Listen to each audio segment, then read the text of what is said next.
Boa noite, igreja. Eu gostaria de começar abrindo as nossas Bíblias em Romanos capítulo 8, versículo 18. E a minha versão vai estar diferente da de vocês, muito provavelmente, mas a mensagem vai ser a mesma. E se vocês preferirem, é só acompanhar a minha leitura. Versículo 18 diz o seguinte: Considero que o nosso sofrimento de agora não é nada comparado com a glória que Ele nos revelará mais tarde. Pois toda a criação aguarda com grande expectativa o dia que os filhos de Deus serão revelados. Toda a criação, não por vontade própria, foi submetida por Deus a uma essência fútil, na esperança de que, com os filhos de Deus, a criação seja gloriosamente liberta da decadência que a escraviza. Pois sabemos que, até agora, toda a criação geme como em dores de parto, e nós que cremos também gememos, embora tenhamos o Espírito em nós como antecipação da glória futura. Pois aguardamos ansiosos pelo dia em que desfrutaremos nossos direitos de adoção, incluindo a redenção de nosso corpo. Recebemos essa esperança quando fomos salvos. Quando eu leio esse trecho de Romanos, me vem duas coisas à mente. Ele fala: toda a criação aguarda com grande expectativa de que os filhos de Deus serão revelados. Toda a criação, não por vontade própria, foi submetida por Deus a uma essência fútil, na esperança de que, com os filhos de Deus, a criação seja gloriosamente liberta da decadência que a escraviza. Pois sabemos que, até agora, toda a criação geme como em dores de parto. Ele diz que toda a criação geme como em dores de parto e que toda a criação aguarda com grande expectativa o revelamento dos filhos de Deus. Se a gente for parar para analisar o mundo afora hoje, a criação toda a criação, natureza, tudo que Deus criou, geme, sofre. Toda a natureza sofre. O humano sofre. Ele fala que geme como em dores de parto. Dores de parto faz referência ao jardim do Éden. Quando a mulher pecou, Deus falou que a seguinte punição para ela seria que ela teria dor ao dar à luz. Então, dores de parto é uma representação do pecado. Então, toda a criação geme por causa do pecado. E hoje tem mais de 90 mil mortes por coronavírus só no Brasil. Quantas dessas pessoas sofreram a vida toda ou morreram sem conhecer Jesus por causa do coronavírus?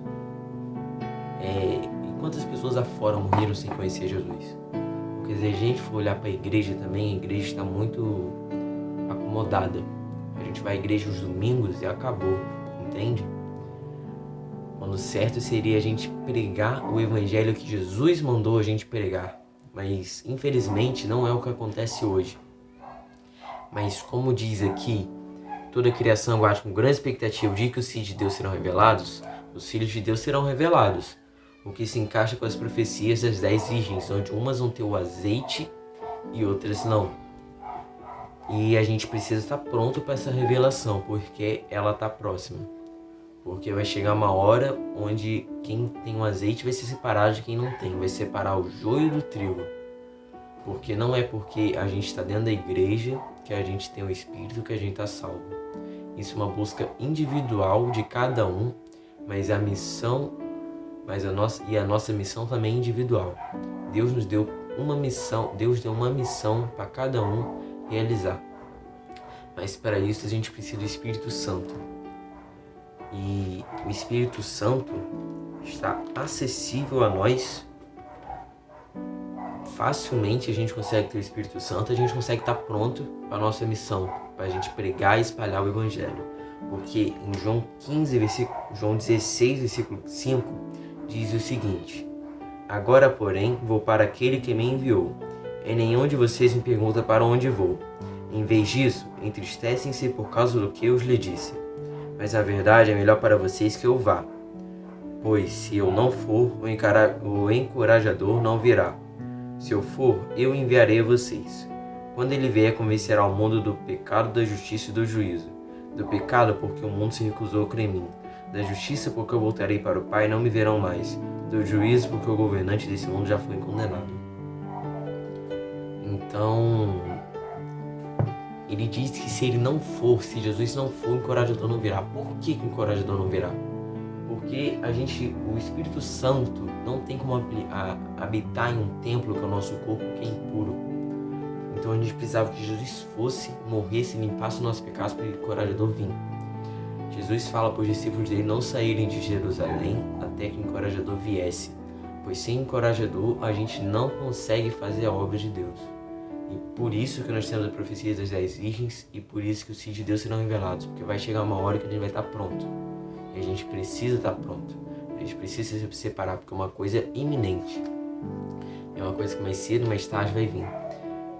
Com o Espírito Santo, Paulo diz mais o seguinte aqui no versículo 26, Romanos 8, 26, ele diz: E o Espírito nos ajuda em nossa fraqueza, pois não sabemos orar segundo a vontade de Deus, mas o próprio Espírito intercede por nós com gemidos que não podem ser expressos em palavras. A gente não consegue orar segundo a vontade de Deus, a gente não faz a vontade de Deus sem o Espírito Santo, porque é o Espírito Santo que nos conduz, é o Espírito Santo que nos liga a Deus, é o Espírito Santo que faz a obra. Eu não preciso, se eu tiver o Espírito Santo, eu não preciso sair na rua gritando o nome de Deus e fazendo aquela gritaria como se chamar a Deus fosse na base do grito. Eu não preciso disso, porque quando uma pessoa tem o Espírito Santo, a mudança nela é perceptível. Se eu for para minha escola amanhã com o Espírito Santo e eu for hoje sem, a mudança é perceptível, porque o Espírito Santo muda, gente. Quem tem o Espírito Santo dá fruto. A gente precisa buscar o Espírito, porque o tempo está acabando e a profecia das 10 virgens vai se cumprir em uma hora e a gente precisa estar pronto. Porque Deus se cansou de ver o mundo dele sofrer, porque Deus se cansa. Porque Deus não vai ver o mundo sofrer por resto da vida, por isso nós estamos aqui. Porque se ele gostar disso, ele não enviaria Jesus para nos salvar, ele não daria a Jesus a missão de espalhar o Evangelho, e Jesus não daria os discípulos de espalhar o Evangelho, essa missão não viria até nós. Porque essa é a nossa missão, é isso que nós temos que fazer.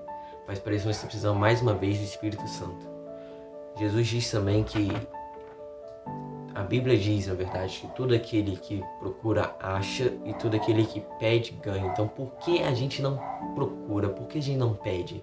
Por que a gente se contenta em ir à igreja aos domingos e acabou a nossa vida como cristãos ali? Por quê? O Espírito Santo está tão acessível a nós. Jesus morreu por nós. Ele diz que o governador desse mundo já foi condenado diversas vezes pela Bíblia. Então por que a gente não assume nossa missão? Por que a gente não se prepara? Porque vai chegar uma hora que a gente vai ter que fazer isso.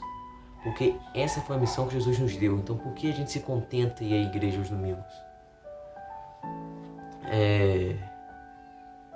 Jesus diz também aqui em João 14, 25. Eu digo essas coisas enquanto ainda estou com vocês. Mas quando o Pai enviar o encorajador, o Espírito Santo, como meu representante, ele lhe ensinará todas as coisas e os fará lembrar de tudo que eu lhe disse. A gente precisa do Espírito Santo para viver. E o Espírito Santo vai chegar para quem busca. E quem não busca não vai ter. Porque a salvação é individual, a missão de cada um é individual.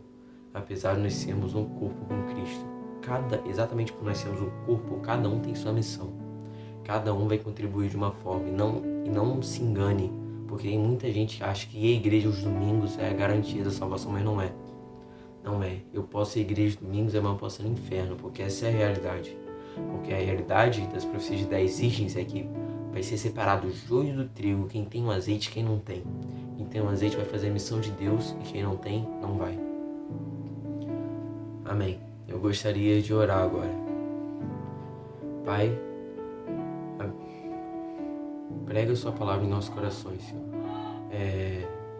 Envia-nos o encorajador e nos faz cumprir a tua missão, a missão que o Senhor nos deu, que é espalhar o Evangelho. Nos dá força para suportar cada dia mais nesse mundo que está cada vez pior. Consola os corações daqueles que perderam alguém e nos dê força para continuar pregando a tua palavra e sendo seus discípulos. Obrigado por tudo que tem feito, Senhor. Em nome de Jesus, assim eu oro. Amém.